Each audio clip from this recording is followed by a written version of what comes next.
अस्सलाम वालेकुम फ्रेंड्स, उम्मीद करता हूँ कि आप सब खैरियत से होंगे। आज की इस वीडियो में हम एक इम्पॉर्टेंट बुक पर बात करने जा रहे हैं और वो बुक आपकी आंखों के सामने है। Word power made easy by Norman Lewis. तो दोस्तों, इस बुक पर बात करने से पहले मैं आपको ये बताना चाहूँगा, या आपको ये बात पहले भी पता होगी कि दोस्तों, आजकल के जो मॉडर्न दौर में इंग्लिश की इम्पोर्टेंस काफ़ी ज़्यादा बढ़ चुकी है। इंग्लिश एक ग्लोबल लैंग्वेज है और तकरीबन आज हर एक कॉम्पिटिटिव एग्जामिनेशन में आपको इंग्लिश उसमें इंक्लूड होती है।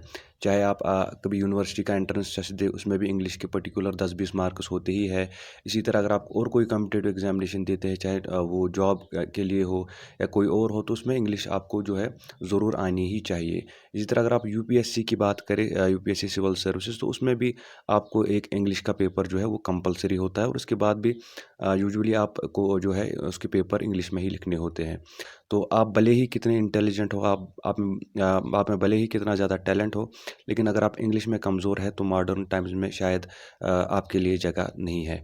तो दोस्तों, अगर आप किसी भी कॉम्पिटिटिव एग्जामिनेशन के लिए तैयारी करना चाहते हैं और आपकी इंग्लिश वीक है, आप चाहते हैं कि हमारी इंग्लिश इम्प्रूव हो, खासकर यूपीएससी सिविल सर्विसेज के लिए, तो मैं आपको दोस्तों सजेस्ट करूंगा कि आप ये बुक पढ़ लीजिए। इसका नाम है word power made easy by Norman Levi's.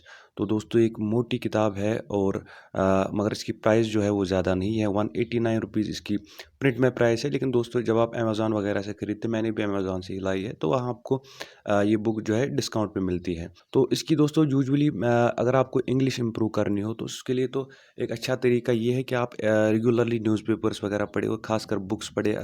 वो आप पे आपकी चॉइस है कि आप पॉलिटिकल बुक्स पढ़ते हैं, नॉन पॉलिटिकल पढ़ते हैं, फ़िक्शन पढ़ते हैं, नॉन फ़िक्शन पढ़ते हैं, तो वो आपकी टेस्ट के हिसाब से आप पढ़ सकते हैं। न्यूज़पेपर के ज़रिए से भी जो है आप अपनी वोकैबुलरी को इंक्रीज़ कर सकते हैं। आप अपनी इंग्लिश लैंग्वेज को जो है दोस्तों, वो न्यूज़पेपर के ज़रिए भी इम्प्रूव कर सकते हैं। इसी तरह अगर आप बुक्स पढ़ते हैं, चाहे फ़िक्शन, नॉन फ़िक्शन, तो उनके ज़रिए भी वो एक अच्छा तरीका है, वो बेस्ट वे है आपकी वोकैबुलरी इंक्रीज़ करने का। और एक तरीका मैंने देखा है, जिस टाइम हम कोई दोस्तों आजकल प्रोग्राम वगैरह देखते हैं, अगर आप कभी कोई मूवी वगैरह देखते हैं, तो उसमें नीचे जो है वो इंग्लिश की सबटाइटल्स होती है। तो आप ऐसा करें, अगर आप कोई हिंदी की आपका कोई सीरियल है या आपकी कोई वेब सीरीज़ वगैरह है, अगर वो आप हिंदी की देख रहे हैं, तो उसके नीचे जो सबटाइटल्स आते हैं, तो उन पे भी दोस्तों ध्यान रखा करें, क्योंकि इससे भी आपकी जो इंग्लिश है वो इम्प्रूव होने के चांसेस हैं। क्योंकि दोस्तों, कुछ हिंदी या उर्दू के ऐसे वर्ड आ जाते हैं बीच में, जिनकी शायद आपको इंग्लिश पता ना हो कि इनका इनको इंग्लिश में क्या कहेंगे। लेकिन जब आप सबटाइटल्स पे देखते हैं, तो आपको खुद ब खुद पता चल जाता है कि इस वर्ड को जो है इंग्लिश में क्या कहेंगे। तो ये तरीका है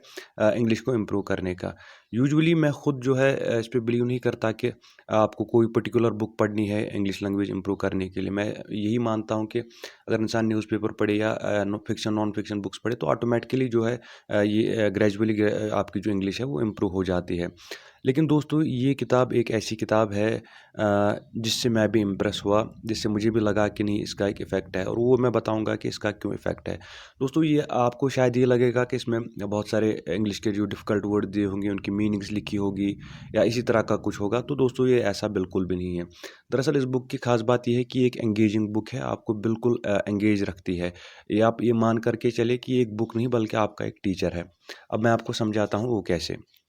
दोस्तों, मेरे पास जो एडिशन है 2020 वाला एडिशन है। तो दोस्तों, इसके पहले ही चैप्टर में आपको एक्सरसाइज दी गई है, यहाँ पे क्वेश्चंस दिए गए हैं जिनको आपको सॉल्व करना है, और फाइनल में जो है ये 60 क्वेश्चंस आपको दिए गए हैं। लास्ट में आपको की भी दी गई है चेक करने के लिए कि क्या आपके आंसर सही है या गलत है। तो दोस्तों, इन आंसर्स को मैच करके फिर यहाँ नीचे ये भी दिया गया है कि अगर आपने 60 में से 11 क्वेश्चंस तक आपने सॉल्व किए हैं, तो आपकी वोकैबुलरी जो है वो बिलो एवरेज है। इसी तरह इंक्रीज़ होते हुए अगर आप 55 से 60 पूरे कंप्लीटली सॉल्व कर पाते हो, तो आपकी वोकैबुलरी सुपीरियर है।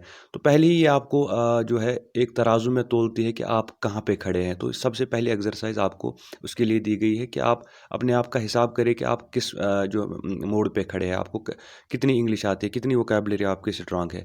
तो दोस्तों, उसके बाद जो है, जब आपको पहले ही रियलाइज़ हो जाता है कि मैं किस रेंज में हूँ, मैं बिलो एवरेज में हूँ, अबव एवरेज में हूँ, एक्सीलेंट रेंज में हूँ, तो उसके हिसाब से फिर आप उस हिसाब से आपको फिर मेहनत भी करनी होगी। उसके बाद दोस्तों, और चैप्टर्स है इसमें। फॉर एग्जांपल ये चैप्टर 2 आ गया इसका, how to start building your vocabulary.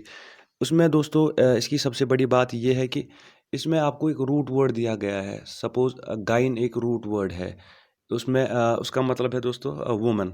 तो उसके उससे और जो फिर डिफरेंट वर्ड्स बनते हैं। सपोज़ गायनोकोलॉजिस्ट हो गया आपका, जो लेडीज़ के जो इश्यूज़ है, जो डॉक्टर उनको हैंडल करता है, तो उसको गायनोकोलॉजिस्ट कहते हैं। तो इसी तरह ये रूट वर्ड जब आपको पता चलता है, तो फिर आप उससे जो है बाकी चीज़ें भी आपको फिर समझ में आ जाती है। तो इसी तरह इस बुक को सेशंस में बाँटा गया है, जहाँ फिर डिफरेंट प्रोफेशंस वगैरह में आपको क्या कहते हैं, सपोज़ डॉक्टर्स है, को आँखों के डॉक्टर को क्या कहते हैं, फिर एग्ज़ाम्पल्स वगैरह के साथ इसमें आपको जो प्रोनाउंस कैसे करते हैं वो है। और ख़ासकर सबसे बड़ी बात इसमें ये है कि हर सेशन के आखिर पर दोस्तों आपको एक एक्सरसाइज मिलती है, जो आपको सॉल्व करनी होती है। इससे आप एंगेज रहते हैं, आपको ये पता चल जाता है कि जितना मैंने ये सेशन पढ़ा उसमें से मैंने कितना याद रखा है। तो इससे आपकी एक तरह से प्रैक्टिस भी हो जाती है, और लास्ट में बहुत सारे नए वर्ड्स आपको दिए गए हैं, जिनको आप मेमोराइज़ कर सकते हैं यहाँ पे। तो एक मोटी किताब है, प्राइस ज़्यादा नहीं है, और इंग्लिश इम्प्रूव करने के लिए दोस्तों ये बहुत ही अच्छी किताब है। तो मैं सजेस्ट करूँगा कि अगर आपको भी इंग्लिश इम्प्रूव करनी है तो उस किताब को ज़रूर पढ़िएगा।